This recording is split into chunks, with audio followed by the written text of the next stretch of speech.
My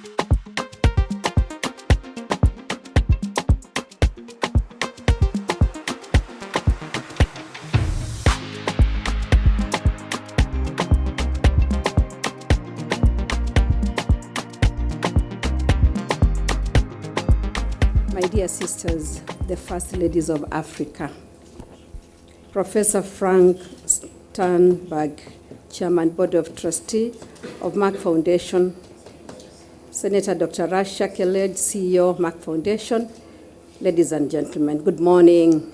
Good morning. Good morning. Hamjambo, shikamo, What do we say? marahaba. Marahaba. It is a pleasure to gather this morning for my first meeting under the Merck Foundation First Ladies Initiative. This is a forum that gives us, as First Ladies, a space for peer learning, where we share challenges, define solutions, measure impact, and draw from our experiences to continually grow and improve. This morning, I want to share an experience from some years ago when I was helping my husband, now president, campaign for his inaugural elective post to be a member of parliament. As I traversed the constituency in 1997, I came upon a group of women seated by the roadside, as you can see from the screen. Among them, one woman stood out. I noticed that she had a broad smile, as you can see, and no shoes. It was evident that she had not had a meal and had walked some distance. Her smile left an indelible mark on my heart. This encounter ignited a deep desire to find ways to empower women like her, women who needed financial empowerment. The path to finding a solution was not immediate. 12 years later, an opportunity arose when the Poverty Eradication Commission introduced me to the idea of table banking, which it had tested in 2 Kenyan constituencies. This was the turning point for my long-held vision. I knew I had found the answer I was prayerfully seeking. Armed with the information that I received during training on the table banking concept, I introduced the idea to a group of women from my rural area. That was in August of 2009. In November 2009, Joyful Women was launched under a tree with 60 women. The name Joyful Women was chosen in honor of the woman without shoes and a broad smile. Today, Joyful Women has grown to be a national economic empowerment movement with over 240,000 women organized in over 16,000 table banking groups and present in 44 out of Kenya's 47 counties. Each month, women and men gather to save, borrow, and build businesses that give them control over their financial futures. Through this empowerment, they lift not just themselves, but their families and communities. Last year, I was blessed to have the presence of my sisters from Namibia, Uganda, Ghana, Mozambique, and Burundi, as we celebrated 14 years of Joyful Women organization in Nairobi, as we also launched the #WeAreEqual campaign of our flag. The success of our model informed to be a great length our government's economic blueprint, known as the bottom-up economic transformation agenda, better, specifically the micro, small, and medium enterprise economic pillar. Looking back, it is not the easiest thing as a spouse to a politician to start an initiative under a tree with 60 people. Sometimes we get trapped in the feeling that we need to start big with a crowd, huge ceremonies, and a host of powerful people. This journey of empowering women taught me that even impacting one more person is not a wasted exercise. We have grown one woman, one group, one county at a time into a movement that has been recognized by the African Union Commission and the World Economic Forum as one of the high-level champions of women's economic empowerment and financial inclusion. This program sits well within the women empowerment agenda of the Merck Foundation.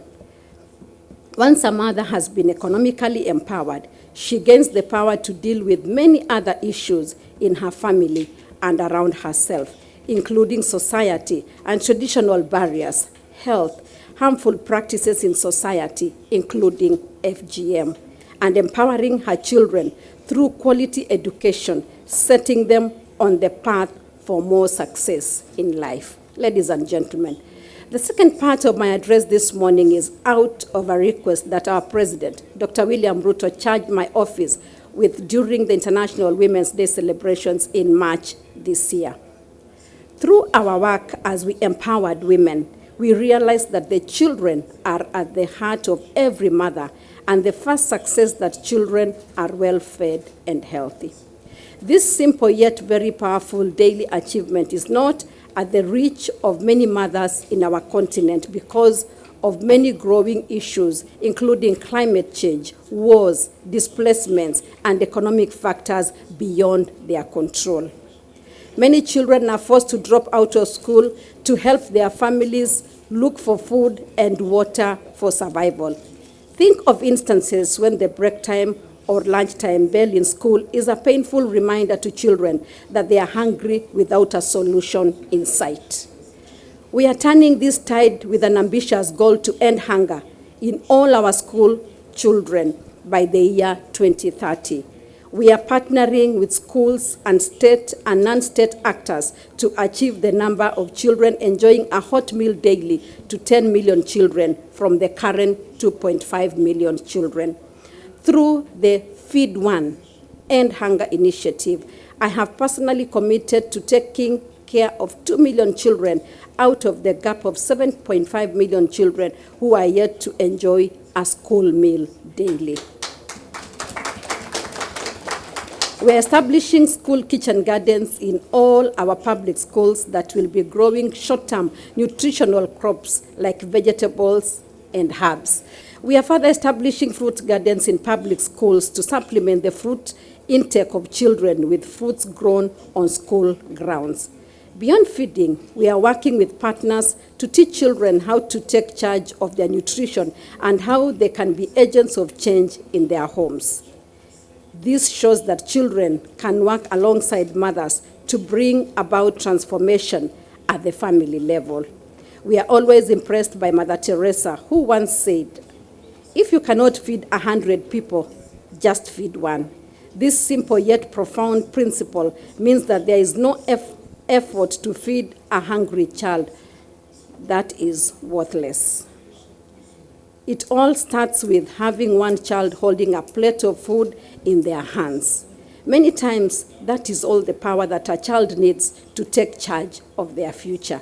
We are eager to engage further with the Merck Foundation around fertility. Motherhood is a journey every woman looks forward to, and we anticipate working towards the removal of the stigma associated with infertility in our country, improving awareness, training of local experts in the fields of fertility, care, and building media advocacy on the same. We are grateful to Dr. Rasha, Kelej, and the team for the impact that the Merck Foundation has had on our continent. And in our country, like I said yesterday, we have, Merck Foundation has helped us to train 209 doctors, Dr. Rasha, as we said yesterday, 42 in urology, embryology, fertility research, biotechnology of human assistant production, and embryology, 9 in medical oncology, cancer and clinical oncology, pain management, surgical oncology, 109 on cardiology, diabetes, endocrinology, preventative cardiovascular disease, and 49 advancing practice in neonatology, dermatology, and so on and so forth. So we are very grateful to Merck Foundation, and like I said, it is my first time to be in this meeting, but Merck Foundation has been in Kenya for many years. We are grateful. Thank you very much.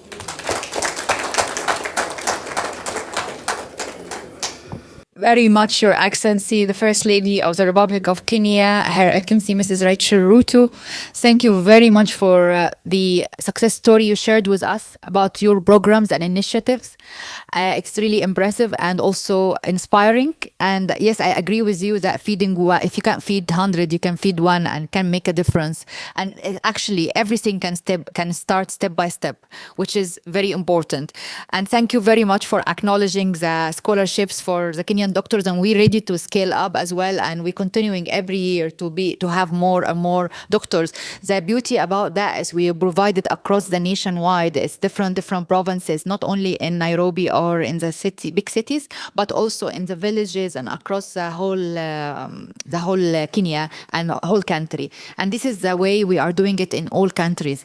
The number is very high because when we started Merck Foundation activities, we started in Kenya and Uganda in the same year. It was 2012.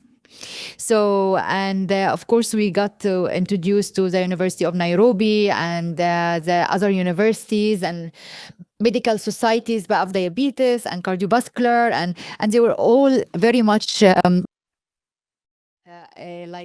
eager to apply for the scholarships and everything.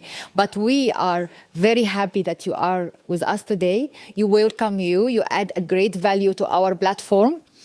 And I wish that we can continue collaboration and we start our long-term partnership with Your Excellency and Your Excellency Foundation. We can find really nice initiatives to do together, and we welcome you to our platform. Everyone is excited, and actually many First Ladies spoke to you about that to join us, so they wanted you to come. They said that she's very nice and she has to be with us. Gambia First Lady and also Ghana First Lady and many other First Ladies. So we thank you very much. Welcome to our platform, and we're looking forward for the future.